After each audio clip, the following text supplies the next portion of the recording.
Non, le jeûne ne guérit aucune maladie, il favorise les processus d'auto-guérison. C'est pas du tout la même chose. Et non, c'est pas du tout un régime. Le jeûne intermittent, c'est l'expérience du vide qui te nourrit de l'intérieur.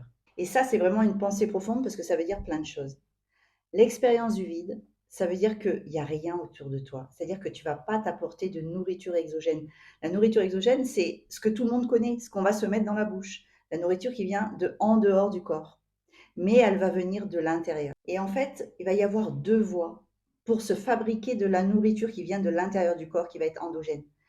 La première des voies, ça va être l'autophagie, c'est-à-dire que le corps va mettre en place des processus qui vont aller récupérer, nettoyer toutes les vieilles cellules, les vieux déchets qui traînent. Ça va être des vieilles batteries, des vieux virus, tout ce qui traîne et qu'on a stocké un peu par-ci, par-là.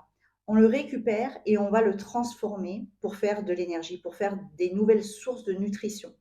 Ça, c'est un processus d'auto-guérison, l'autophagie. Le deuxième processus, plus ou moins tout le monde le connaît, c'est la cétose. C'est-à-dire que quand on s'amène plus de sucre, vous savez, tu sais que c'est la voie principale pour amener l'énergie et c'est la voie la plus simple. Donc, c'est pour ça aussi qu'on a des pulsions parce que le corps, il sait qu'en permanence, il va en avoir. On a toujours, quand on mange quelque chose, du sucre ou du sucre rajouté ou alors du sucre qui va être des glucides. Et ça, c'est très, très simple à métaboliser.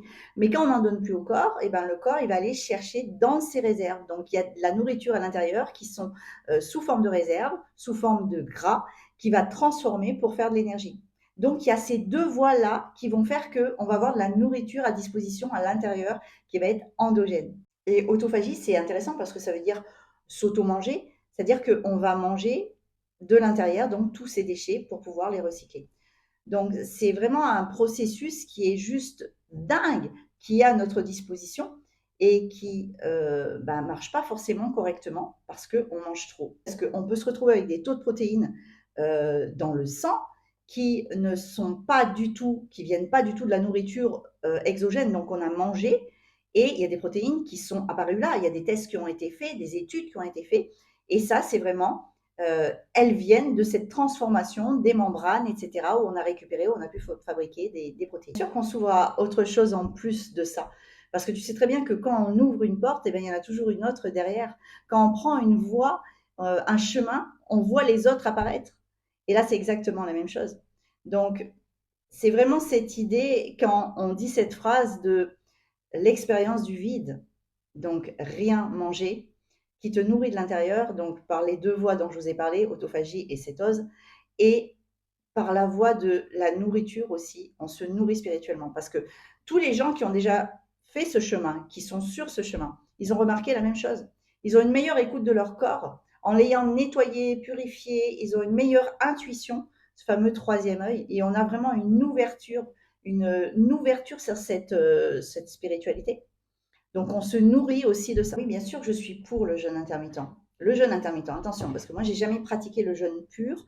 J'ai des amis qui l'ont fait, ils en trouvent des bienfaits fantastiques, mais moi, j'ai jamais fait complet. Donc, c'était une étape de transition. Maintenant, j'étais pas prête, maintenant, je suis prête. Mais bien évidemment, parce que d'aller sur ça, on sent son corps changer, bouleversé. C'est une ouverture sur une nouvelle voie, une nouvelle compréhension des choses, que ça soit mentale ou même physiologique de son corps. Donc, il y a vraiment quelque chose qui se passe, un déclic, vraiment une expérience à vivre. Parce que quand on met le doigt dans l'expérience, dans cette chose-là, eh ben, on est au début de quelque chose.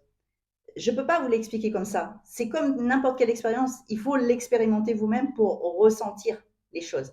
Mais pour ça, il faut se mettre dans les bonnes conditions. C'est-à-dire qu'il ne faut pas être dans un modèle de jeûne pour tout le monde, etc., etc. Il faut être vraiment à l'écoute de son corps pour ne pas être dans la frustration et pour être OK avec tout ce qu'on va proposer à son corps pendant cette période-là. En fait, je propose vraiment de se lancer dans cette expérience et après reprendre maîtrise de son corps. C'est pour ça qu'on est toujours deux quand on accompagne les gens. C'est pas la personne qui va donner les règles, donner les instructions. C'est vraiment quelque chose de proactif et fait de façon synergique. Parce qu'on lance les petites choses, on met les choses en place et après la personne en face, elle interagit, elle comprend et c'est dans cette énergie-là que les choses doivent être faites en fait. Quand j'ai démarré le jeûne intermittent, je l'ai démarré pour les mauvaises raisons. C'est-à-dire que j'ai démarré parce que j'avais voulu perdre un petit peu de poids, pas énormément, mais un petit peu, et je stagnais. Et effectivement, c'est la conséquence indirecte du jeûne intermittent. Mais c'est pas pour cette raison que le jeûne intermittent doit être fait. Donc je l'ai vraiment démarré pour les mauvaises raisons. Mais en attendant, sur un malentendu, j'ai envie de dire, ça m'a permis de m'ouvrir à cette écoute de corps et à de commencer ce nouveau chemin vers quelque chose.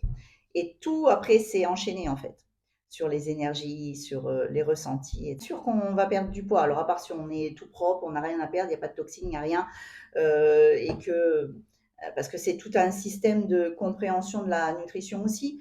Donc on fait attention à moins manger de junk food, on va dire, moins s'apporter de glucides, même sans être sur la diététique cétogène. Mais si on veut pas trop solliciter l'insuline et que la cétose se fasse rapidement, c'est des termes qui sont balancés. Il y en a peut-être qui les connaissent déjà et qui sont vraiment qui sont OK sur le sujet, mais il y en a d'autres peut-être, je parle peut-être chinois, mais à ce moment-là, venez consulter mes autres vidéos. Mais évidemment, quand on s'apporte moins de sucre, on va plus vite passer en cétose, moins de glucides. Donc oui, bien évidemment que ça fait perdre du poids la plupart du temps parce qu'on se blinde trop de sucre. Ça, c'est sûr, on en a partout. Et on va plus avoir ces réflexes de pulsion alimentaire, etc. Parce que comme on se donne moins de sucre, on sollicite moins l'insuline. Parce qu'on sollicite l'insuline en mangeant trop de sucre, qui va être une hormone qui va gérer les sucres pour pouvoir les stocker parce qu'il veut maintenir son homéostasie en glucose. Et donc, il va le stocker sous forme de gras. C'est comme une petite clé qui va ouvrir les cellules pour faire rentrer le sucre dans les cellules. Et du coup, si on la sollicite moins, cette insuline, le corps, il va voir que on n'a pas besoin d'avoir de ce sucre en permanence, en fait. Il n'en a pas besoin parce que, justement, quand il sera passé en cétose, il aura vu qu'il aura du carburant aussi et ça va être OK pour lui. Il va pouvoir faire tout ce qu'il a à faire, même s'il n'a pas eu cet apport de sucre.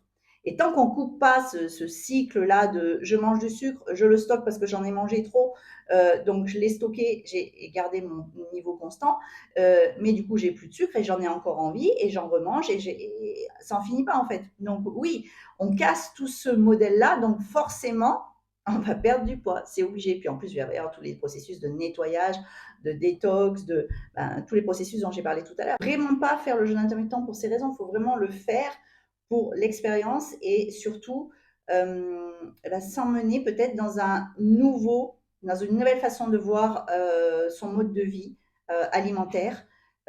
Voilà, c'est vraiment pour ça qu'il faut le faire. Et moi, d'ailleurs, depuis 5 ans, je suis en jeûne intermittent, sauf quand je décide de ne plus l'être, parce qu'il y a des périodes où j'en ai pas envie. Donc, je suis OK avec ça. J'ai envie de faire des petits déjeuners, ou je pars en vacances, j'ai des brunchs, etc.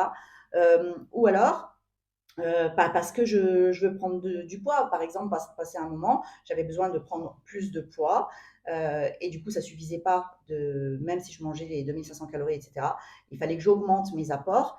Et à ce moment-là, j'ai senti que c'était plus le moment pour moi de faire pendant une période ce jeûne intermittent. Et mon corps me le dit lui-même, c'est lui qui décide, c'est lui qui... Parce que je l'écoute, je suis à l'écoute de mon corps. Donc, c'est vraiment un mode de vie, mais qui est super souple quand vous l'adaptez à vous, votre propre vie, votre propre personnalité et votre propre métabolisme, en fait. C'est pour ça que c'est pas un modèle pour tout le monde qu'on va chercher sur Google. Ah ben on fait comme ça, ou j'ai tel âge et ça va être fait comme ça, ou ben ça doit être fait comme ça, on doit manger ça. C'est non.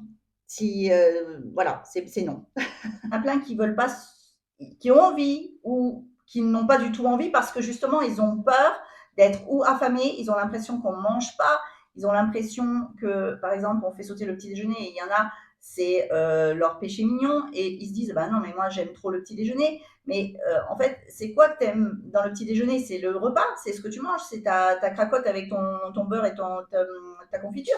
Ok, bah, dans ce cas-là, tu fais ton jeûne intermittent et après, quand tu démarres ta partie fenêtre où je mange, eh ben, tu vas faire ton petit déjeuner. Tu peux le faire à 4 heures aussi. Donc, il faut vraiment identifier les trucs, quoi. C'est pas le truc super restrictif, contraignant, où on s'affame. Non, c'est faux. C'est des fausses croyances, ça. Et ce jeûne intermittent a tout ton environnement, c'est-à-dire ta façon ton mode de vie, si tes enfants, ta situation maritale, ton travail, parce que faut bien comprendre, que si on se met dans un jeûne intermittent où on dit bah, je fais sauter le repas du soir et en fait le seul repas avec ta famille, ça va être le soir avec les enfants, ton mari, bah, faut pas faire comme ça en fait. Ça va pas fonctionner parce que tu vas être frustré de ne pas le faire avec eux ou même si ça fonctionne sur un court laps de temps, le temps que tu le fasses parce que tu l'as décidé, parce que tu es motivé, parce que même ta famille t'encadre et te soutient, ça va pas être quelque chose qui va être valable dans le temps. Donc, il faut vraiment adapter à comment toi tu vis. Voilà, c'est vraiment du cas par cas par rapport à tout son environnement, de façon à ce que ça soit fait sans contrainte, le moins de contraintes possible, le moins de frustration possible. Ce qui se passe dans le cas de régime draconien où on va vraiment devoir calculer ou manger telle sorte d'aliments, où ça va être vraiment contraignant, là, on n'est pas du tout dans ce mode-là. On est vraiment dans le mode je dois être OK avec mon corps, je dois être OK avec mon esprit et je dois être bien dans mes baskets en fait. Donc rien de comparable avec un régime. Déjà, je suis anti-régime. Voilà. Donc il ne faut pas tout mélanger en fait. Il faut vraiment comprendre que c'est une façon de vivre, un mode de vie. Et la diététique cétogène, c'est la même chose. Hein. Ceux qui sont en pur keto, c'est-à-dire qui mangent inverser la pyramide alimentaire, c'est vraiment un mode de vie. C'est pas quelque chose où ils vont être dans un régime. Quand j'entends régime, puisque maintenant régime, ça peut avoir deux sens, c'est le régime strict qu'on entend quand on veut perdre du poids, d'accord? Mais c'est un mode de régime alimentaire. Il y a le régime méditerranéen, etc. Donc, c'est juste que c'est pas non du tout. Le jeûne ne guérit pas. Le jeûne favorise les processus d'auto-guérison. Et c'est pas du tout la même chose, tu vois, qui permet de mobiliser les ressources du corps pour avoir un travail de nettoyage, de reconstruction, de réparation, de boost de l'énergie, de tout ça en fait. Tout ça que normalement, qui devrait marcher normalement. Toutes ces choses-là qui font que le corps va être en bonne santé. Et la mise au repos du système digestif va permettre à la microbiote, oui, la microbiota, je sais, je dis là, à chaque fois je me fais tacler, mais c'est vraiment là parce que déjà c'est un organe à part entière, hein, c'est la microbiote, la flore intestinale, c'est une communauté de bactéries qui sont nos copilotes, qui vont diriger notre corps, nos pensées, en même temps que nous. Il n'y a pas que nous qui réfléchissons. Bon, bref, ça c'est une parenthèse. Mais, et je dis là parce que c'est tellement polyvalent que ça peut être qu'une fille. Bon, parenthèse, je vais me faire encore tacler.